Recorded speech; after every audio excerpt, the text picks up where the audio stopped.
నమస్తే, welcome to our channel. నేను పద్మిని. ప్రస్తుతంతో పాటు ప్రముఖ ఆధ్యాత్మికవేత్త, వేద పండితులు, రాజశ్యామల అమ్మవారి ఉపాసకులు, Rajashyamala charitable trust founder and chairman Nishant Sharma గారు మనతో పాటు ఉన్నారు. మాట్లాడదాం. నమస్కారం అండి.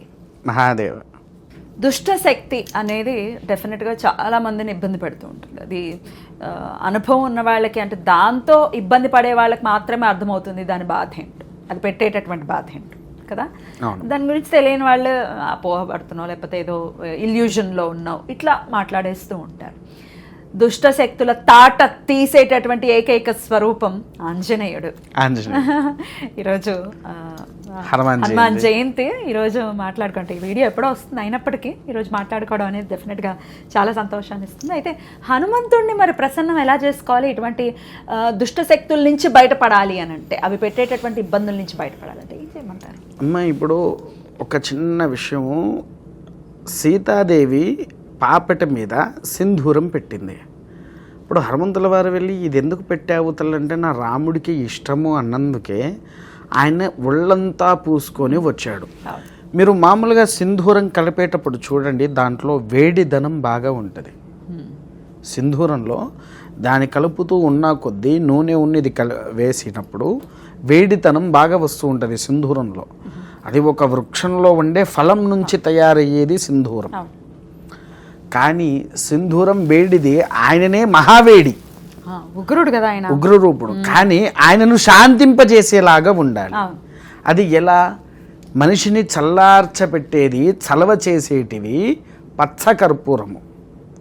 మనకు జలుబైనప్పుడు కూడా పచ్చకర్పూరం వాసన చూసుకుంటూ కూర్చుంటే జలుబు తగ్గుద్ది అని అంట. అవునా? అయితే అది పచ్చకర్పూరం ఏ విధంగా చేయాలి? ఆవు నెయ్యి, పచ్చకర్పూరం రెండు కలిపి సింధూరంలో వేసి శుభ్రంగా కలిపి హనుమంతుల వారి మీద వెయ్యాలి. అంటే సింధూరము పుయ్యాలి. ఇప్పుడు ఏం చేస్తున్నారంటే చాలా మంది నువ్వుల నూనెలో ఇది వేస్తున్నారు, లేదా సంపెంగ నూనెలో కలిపి వేస్తున్నారు. ఇది మహా తప్పు. ఎందుకనంటే హనుమంతుల వారికి సింధూరము ఆవు నెయ్యి పచ్చకర్పూరంతో వేస్తే నీ ఇంట్లో ఉండే దరిద్ర దేవత, దుష్టశక్తి దేవత రెండు నివారణ అవుతాయి అనేది శాస్త్రం. అయితే దీంట్లో ఇంకో విషయం చెప్పాలంటే, మీకు కౌమోదక అంటే తెలుసా? కౌమోదకి విష్ణుమూర్తి గద. విష్ణుమూర్తి గద, కానీ అది హనుమంతుల వారి గద. ఎలా? విష్ణుమూర్తి గారు ఏం చేశారు? సాక్షాత్కారుడైనటువంటి ధన అధికారి అయినటువంటి కుబేరుల వారికి ఇచ్చేశారు, తన గుర్తిగా బహుకరించారు. ఆయనకే సముద్రుడు ఇచ్చాడుగా విష్ణువుకి, కౌమోదికి సముద్రుడి ఇచ్చాడు ఈయనకు. ఎవరు? క్షీర సముద్రుడి ఇచ్చాడు. ఈయన దగ్గర నుంచి అది కుబేరుడి దగ్గరికి వెళ్ళింది. ఎందుకు అనంటే ఈయన కప్పిపాలి కదా. ఎవరికి? విష్ణుమూర్తికి. వెంకటేశ్వర స్వామి అవతారంలో ఉన్నప్పుడు ఆయన దగ్గర అప్పు తీసుకున్నాడు కదా, అందుకోసం ఇది అటువైపు వెళ్ళింది. ఈయనేం చేశాడు?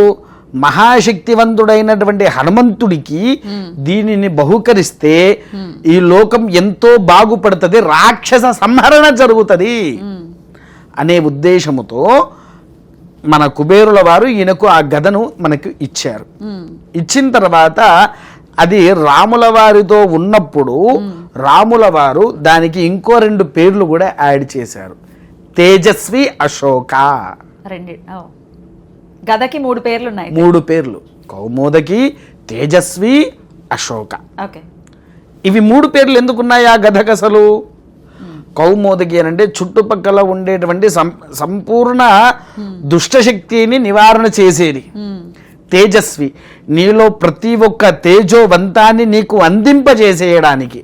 అశోక, అశోక అంటే అర్థం ఏంటి తల్లి? అశోక వృక్షమా? నీ జీవితము ఎప్పుడు శోకం లేకుండా సంతోషమైనటువంటి జీవితాన్ని ఆనందింపజేసే ఏకైక ఆయుధంగా తయారైందే హనుమంతుల వారి గద. ఖచ్చితంగా హనుమంతుల వారి ఆలయంలో గద ఉండాలి. ఆ గదను ఏం చెయ్యాలి? కొంతమంది ఏమో అనుకుంటారు. మీరు మామూలుగా చూడండి, మీరు యాదగిరి గుట్టకి ఎప్పుడైనా వెళ్ళారా? యాదగిరి గుట్టలో లక్ష్మీనరసింహస్వామి వారిది ఒక చెక్క ఉంటుంది. ప్రతి ఒక్కరికి వీపు మీద కొడుతూ ఉంటారు. మీకు ఎప్పుడైనా కొట్టారా? ఎందుకు కొట్టారు? అది దుష్ట శక్తుల నుంచి బయటపడ్డా. దుష్ట శక్తి సంహరణ. మనం ఉదయం పూట ఎన్నో చోట్ల వైపు తిరిగి వస్తూ ఉంటాము. ఉదయం నుంచి రాత్రి వరకు మనకు తెలవని గాలులన్నీ మన శరీరంలో సోకుతూ ఉంటున్నాయి. సోకుతూ ఉన్నప్పుడు ఏంటి, ఈ గదతో నీ వీపు మీద అది ఎంత బరువున్నా మెల్లగా అక్కడ ఉండే అర్చకుడి చేత మెల్లగా ఒక దెబ్బైనా నీ వీపు మీద వేసుకుంటే నీలో ఉండేటువంటి దరిద్ర దేవత కానీ దుష్టశక్తి దేవత కానీ అక్కడ నుంచి దెబ్బకు మట్టుమాయం అవుతుంది. అంతటి మహాశక్తి అయినటువంటి యొక్క ఆయుధము హనుమంతుల వారి గద. అందుకోసమే హనుమంతుల వారు గద పట్టుకొని వస్తున్నారంటే ప్రతి ఒక్కరూ పారిపోయేటి వారు. భయమే మరి మామూలుగా ఉండదు. అయితే వాళ్ళు రేపు వెండి గదలు కూడా అమ్ముతున్నారండి, చిన్నవి.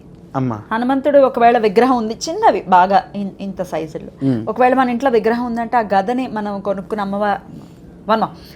గదని తీసుకుని మరి మన ఇంట్లో కూడా పెట్టుకోవచ్చా? అలా పనిచేయదు. పనిచేయకూడదు. దేవాలయంలో చందనం వేసేటువంటి స్వామివారు అంటే ఇప్పుడు కొన్ని చోట్లలో అభయాంజనేయుడు ఉంటాడు. ఆయన ఏంటి, ఎంతసేపు అభయం మాత్రమే ఇస్తాడు. దుష్టశక్తి. కొన్ని దేవాలయాల్లో వీరాంజనేయ ప్రసన్నాంజనేయుడు, తర్వాత దక్షిణముఖ హనుమంతుడు, పంచముఖ హనుమాన్ కూడా ఉంటారు. దక్షిణముఖ, పంచముఖ కూడా ఉంటారు. పంచముఖ. దక్షిణముఖ అంటే ఏంటంటే తల్లి, పూర్వంలో ఒక్కటే రాయి మీద హనుమంతుని చెక్కినట్టుంటది. అది దక్షిణం వైపు ఇలా తిరిగి ఉంటది హనుమంతుల వారి ముఖం. చూసారా అలాంటి ఎప్పుడైనా మీరు? తాడుబందు అలాంటి విగ్రహాలు. అటువంటి దక్షిణముఖంలో ఉండే, దక్షిణంలో మనకి ఏముంటారు? యమధర్మరాజు. యమధర్మరాజు ఎవరు? రాక్షసులకు అధిపతి. అలాంటి రాక్షస సంహరణ చేయడానికి కోసం ఆయన దక్షిణం వైపు చూస్తూ ఉంటాడు.